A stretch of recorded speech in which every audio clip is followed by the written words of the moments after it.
Sawadee Cup, and welcome to another episode here for the Funky Pod.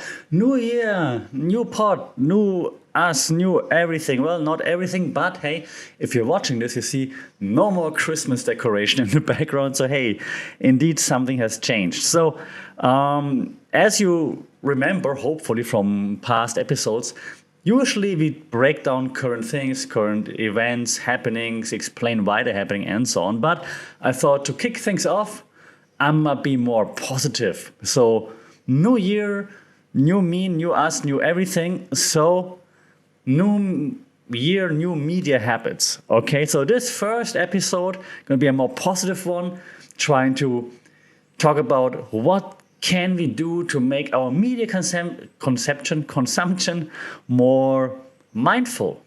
Okay, so hey, mindful media and communication, right? So this first episode of 2024 will talk about new media habits. How can we make the media space a better place for you and for me and the entire human race?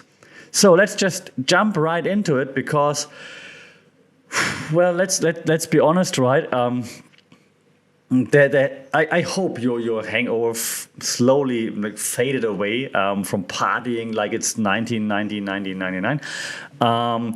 But let's be honest, and we talked about this in the last episode before the New Year holidays actually, that nausea from like the holiday media bombardment, it's Christmas and Happy New Year and all those things has been hitting its stride, right? It was like, it was a lot, right? So you remember like all those glossy IG and TikTok stories like overflowing with those perfectly curated champagne toasts to the new year and the picturesque like ski slopes, and it's snowing like beautifully, and your friends are like all happy and stuff and so on, and meanwhile we're probably like hunched over our laptops, like battling like relatives at like words with friends and arguing with strangers on X about politics and whatnot, right? Or probably arguing with Elon. So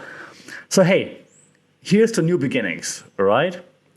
Except in this case now, new involves vowing to somehow tame the monster that we actually created, like our insatiable like digital appetites, if you will. But hey, so okay. So I mean, I am based in Thailand, but I'm not coming here with the Bali vibes. Okay, so before we start chanting all those yoga mantras, and not hating on yoga, but before we chant those mantras in our like under this digital detox tree, patent pending by the way. Even my category is snooze, right? We're not chanting anything just yet. So let's face the facts, okay? So our thumbs, right, welded to our phones, brains mush from endless news alerts, breaking news, and so on. And our attention spans, well, shorter than a TikTok dance about the mating habits of dust bunnies, okay? It's like we are all like extras in like those dystopian sci-fi films where everyone's glued to their glowing rectangles, right? Blissfully like unaware of the robot uprising happening just outside the bedroom. So remember that scene in Black Mirror where everyone rated each other on an app? Yeah, I'm pretty sure it's already happening. Except instead of stars, it's like passive-aggressive emojis, unless you're in China. Right, so you see, we're in this era, and it's nothing new, right? We're in this era of like information overload. Like it's a real, I hate it, but I don't know anything better right now. It's a real doozy, okay? So it's got us living in like this perpetual state of fight or flight, even when the only threat is a push notification about someone's cat, and I'm not hating on cats, I have two, as you heard just right now, about a cat learning to use like the toilet. Mine do that too, by the way. It's nice. But fear not, like I don't want to say followers, just fear not, okay? Fear not, because this episode is going to be your fantastic survival guide. Follow now, more blinking, but I'm kidding. I'm not saying anything. I'm kidding, okay? So in this episode, we're going to try to navigate this New Year's blah, blah, blah, media minefield, okay? Like, what are like mindful diets we could be doing over in Bali? Like, what are some information overload antidotes, for example? Like, do we need tech boundaries so strict that, I don't know, Edward Snowden would be impressed, for example? Like, what should we do to make things better? So strap yourselves in, because we're going to talk about all the things. Put your phones on silent, unless, of course, your cat just started to use the toilet. And, well, let's just try to dismantle those digital chains that are behind us that hold us back, okay? So, strategies for the mindful media consumption, diet, your mantras to chant in Bali, okay? So, and I make it sound like a little bit wanky on purpose so that you actually pay attention. So it's like sipping kombucha from like a mason jar while reciting Rumi poetry, for example. But yeah, if you're not, it's not as intense, this digital detox, mindful media diet thing, okay? Think of like a juice cleanse, when we're drinking kombucha, a cleanse for your eyeballs, okay? Like a spa day for your soul. Okay, it sounds cheesy. A vacation from the constant barrage of like, you won't believe what happened next. Oh my God. And while I'm in Thailand, right, I'm based here, I live here. Oh God, I hate all those holiday influencers now. Unseen Thailand. Oh my God, you won't believe what I've seen in Thailand. Oh my God, this super secret rooftop. They're not secret. Those super secret beaches, they're not secret. Otherwise, how would you have found it? Oh, okay. So let's go into the mindful media strategies, okay? So, I know what you're thinking, right? You're like, but Sasha, apps, they are my kryptonite. I have to check them. I track my steps. I track my sleep. I track my Stardust activity level. That's a thing, by the way. So how can I possibly track my media consumption without falling into this spiral of self-loathing? Simple. Very simple. Ditch the apps. Ditch the fancy apps. Grab a good old-fashioned pen and paper. Yeah. Title your masterpiece, My Descent into Digital Madness. You're welcome. And start logging how many times you check Instagram while brushing your teeth, for example. How many news articles you skim before your brain melts. And we just skim, we don't read them, we just skim them anyways. How often you find yourself arguing with strangers on X about the optimal way to whatever, right?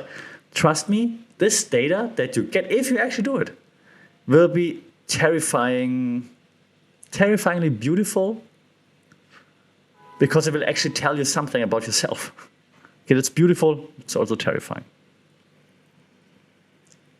Hey, but it's of course not all doom and gloom, okay? Because, well, we can change paradigms. There are paradigm shifts happening, right? Like, I mean, Kuhn talked about it, the paradigm shift, right? So let's shift our media paradigms out of the clickbait vortex, if you will, into something, I don't know, like maybe something enriching, just a thought, okay? Educational, maybe even dramatic pause.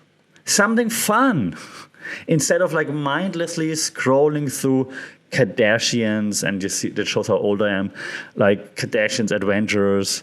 Why not dive into that old, and you might see it in the background, philosophy book that you just bought on impulse the last time you went to an actual bookshop because it smelled so nice, right?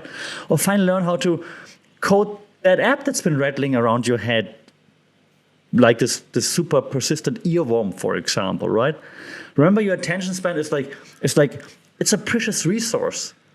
Don't waste your attention span on digital junk food. And why would you?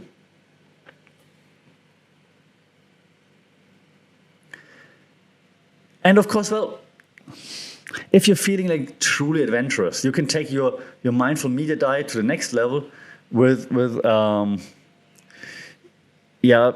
those tips that the stuff I'm gonna throw at you in a second, okay? And because if you talk about that elephant in the digital room, that's information overload, right? So remember all those productivity gurus that are out there right now who preach about to-do lists in the early morning and like, I get up at 4 a.m. and they're cute. But here's like the real productivity hack right now, okay? Do nothing for 5 minutes to your list. Seriously, just, and I mean do nothing. Just sit there, breathe, resist the urge to check your notifications. Unless, of course, your cat has just learned how to use the toilet. You'll be amazed at how much more productive you can be after this quick mental reboot. But the reality, see, I'm even stumbling over my words because it really means so much to me. Because that means don't check your phone for 5 minutes. Just sit there, breathe. To add some Huberman to it, look at the sun, not into the sun, but look at the bright skies and stuff like this, right? Breathe in, like open your windows, go outside if you will, but leave the phone away and just breathe it in. And I know it sounds like a thing from Bali, from like a yoga retreat. It's not, it's really helpful. Okay, you try it, you will see that it will make you feel better right away. And since we're speaking of lists, right? Let's talk about something really dark that no one really wants to talk about and you're ashamed of it. Your browser tabs. That virtual graveyard of half-read articles, forgotten shopping carts, abandoned quizzes about your Hogwarts house and whatnot, right? Never read Harry Potter. So let's be honest. If you haven't closed the tab about mating habits of dust bunnies, and I stick to that, as you see, in the past 3 months, it's not happening. You're not going to go back to it, okay? Embrace the ruthless hand of digital spring cleaning. And do it. Purge those tabs. Say it with me. Purge those tabs. Purge those tabs. Purge those tabs with like the fierceness of a lion tamer facing like a super grumpy Bengal tiger. Why is it a lion tamer when he faces a tiger? You know what I'm saying, okay? Your RAM will thank you. Your sanity will thank you.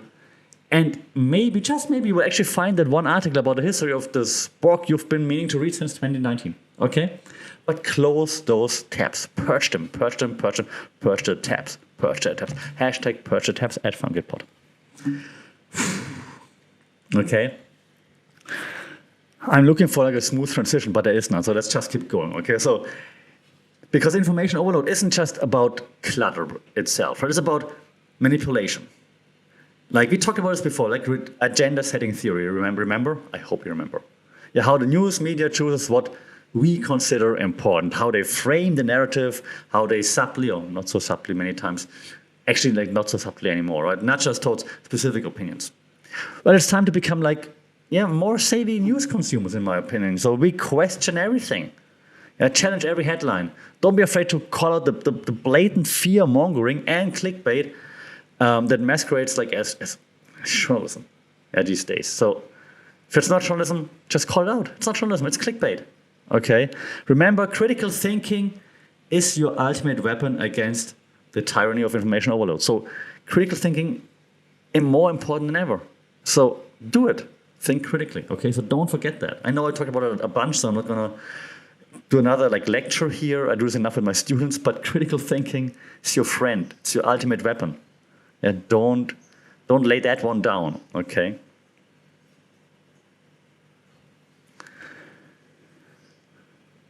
And to track like your newly honed like BS detecting skills, here's a quick quiz, okay? Because, well, uni lecture. So, true or false? A talking avocado can sell you car insurance. False. Like, everyone knows talking fruits only endorse smoothie brands. True or false? Cat yoga is the new mindfulness trend. Unless your cat is a certified yoga instructor with like downward-facing dog poses that wouldn't shame downward-facing dog, definitely false, right? See, information overload. You're basically a media Jedi by now. Those are obviously stupid examples, but just shows you Of course, you can think about stuff critically that the media throws at you. So if you can do it a bit like my cat yoga, even though my cat is obviously very flexible, you can do with everything. Just do it. Okay? So, almost there, but before we wrap things up, let's tackle the big boss, right? Final battle, our unhealthy relationship with technology. We have to, right? So digital detox. Retreats, anyone? Bali, right around the corner. So picture it, like 5 whole days without refreshing to X. I'm going to get to it.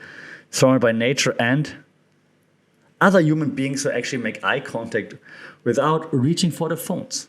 Sounds terrifying, right? But before you book your one-way ticket to, a tent somewhere in Bali, let's explore some less drastic, dramatic, maybe even more affordable options, okay? First up, how about we rename notifications, not into notifications, but let's call them distraction alerts. Yeah, set the ringtone to something really obnoxious. Like that actually I remember, like that ear-splitting Barney Stinson ringtone that never fails to make you want to like hurl your phone like vat of guacamole or something, okay? So yeah, trust me, that Pavlovian, Pavlov, right? The Pavlovian conditioning will kick in very fast, and you'll soon associate that annoying jingle with the urge to actually focus on actual, real life things. And speaking of real life, remember that one thing that you don't get enough of? What's it called? Sleep. Turns out blue light from your phone messes with it big time. Okay, so ditch the late night Instagram, TikTok scrolls and invest in a good old fashioned book and a pair of maybe sleep inducing blackout curtains. Yeah, your melatonin levels will thank you. And if it's say, yeah, but my phone is my alarm clock, I do the same thing. It's for me too. But you don't need to look at it at night. And what I do actually by now, I put my phone, because it's my alarm clock, at the other end of my bedroom, for example, and it's just there, switch the screen off, obviously, so it can still wake me up. Good thing is next to my bed. I'm not like just rolling over looking at it when I can't sleep, for example. And it's at the other end of the bedroom, which means I have to get up to actually snooze it. So then I'm up already, right? Just like a quick trick here. So do it. Yeah, get rid of the blue light before you go to sleep. We could also, of course, in this case, right? But we will do this in the next episode, I think. But we could talk about, and we talk about it many times in the podcast, like Marsh McLuhan's The Medium is the Message, right? In context of tech addiction, I mean, it's kind of crazy actually, right? How gadgets, mediums become the message. Is it really about what you do with the medium, or is it just about the medium itself? Is it just about using that gadget right now? When you just keep looking at your phone, for example, right? Is it about what you do with your phone in that moment, or is it about just being on the phone? That's a discussion for a different episode. Maybe we should have a McLuhan episode or something. Just McLuhan. That's maybe a good idea. But ultimately, right, it's about remembering the core from McLuhan, right? The medium is the message. So your phone isn't just a communication tool; it's a digital leash that keeps you tethered to the matrix. Oh god, I said matrix. Now everyone's gonna be like, oh, Andrew Tate, no, not that matrix, like the digital matrix, okay, like from the movie The Matrix. That's what I mean, okay. Whew. So break free. Take the red pill, blue pill. I forgot. Don't take any pills. Just break free, okay. Set boundaries.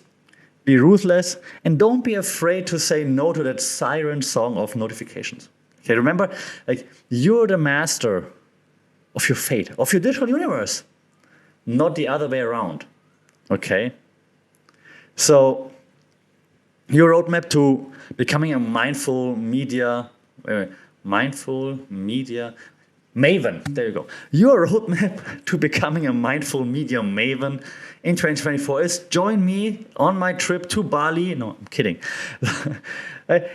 Remember, it's not about you becoming this digital hermit right over here in Southeast Asia. It's about finding a balance, a healthy harmony between our tech and our humanity. Okay? Embrace the silliness, laugh at the absurdity, and most importantly, be kind to yourself. And this digital journey has its bumps, has its glitches, of course, but with a little humor, maybe more of a sprinkled dash of critical thinking, actually lots of critical thinking, and a healthy dose of like FOMO-defying courage, you can do it. And you can navigate the New Year's media minefield with your sanity staying intact, okay? And who knows, maybe you'll even discover a newfound appreciation for the offline world, where the only notifications you get are from hungry houseplants, chatty neighbors, and your cat on the toilet. So now, go forth, conquer the world. And remember, if all else fails, there's always the digital monk meditation, I don't know anything with M, retreat here in Bali. So let me know if you need that. All right. So until next time. Before I leave, of course, let me know how you actually handle all the craziness. What are your, and I hate it, but what are your New Year's resolutions in regards to media consumption and so on? Shout out in the comments, of course. Like, share, subscribe, you know the drill. That would be cool. Leave some reviews, leave some comments. That would be cool, because I'm interested to hear what you have to say about it. It's @funkitpod on social media, funkitpod@gmail.com. Take care, stay safe. Visit me in Southeast Asia if you need to for your digital detox monk lifestyle retreat if you want. Until then, we talk soon. Sawadee Cup.